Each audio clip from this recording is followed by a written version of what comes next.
आणि यानंतरची बातमी पंढरपूर मधली आपण पाहूया। प्रसूती झालेल्या महिलेवरच रुग्णालयात स्वच्छता करण्याची वेळ आल्याचा प्रकार माढा ग्रामीण रुग्णालयात घडलेला आहे। शिवसेनेच्या शंभू साठे यांनी रुग्णालय प्रशासनाला या मुद्द्यावरनं चांगलंच खडसावलंय।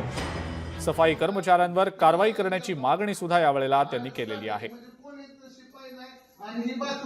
मावशी ही तर झाड आहे कोण किती दिवस नाही ह्या मावशीला विचार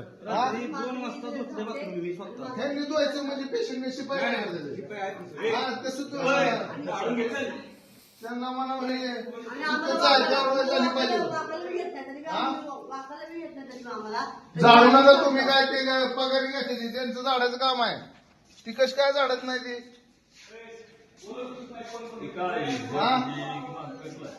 पंढरपूर माड्यामध्ये ज्या पद्धतीने एका माय माऊलीला ती ओली बाळंतीण असताना तिला सरकारी दवाखान्यामध्येच साफसफाई आणि स्वच्छतेची कामे सांगितली, हे धक्कादायक आणि तितकंच संतापजनक आहे। या संबंधाने चौकशी होईल, कदाचित जे कोणी तिथल्या रुग्णालय प्रशासनातले कर्मचारी आहेत त्यांच्यावर कारवाई होईल, सस्पेन्शन होईल, या सगळ्या गोष्टी होत राहतील।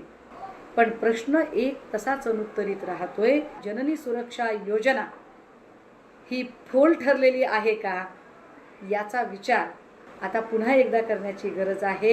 हे जे भंपक common man, dedicated common man या ज्या संकल्पना वापरल्या जात आहेत त्यांचा भंपकपणा या निमित्ताने पुन्हा पुन्हा उघडा होतोय। लोकशाही मराठी ऐका, पहा, जागरूक रहा।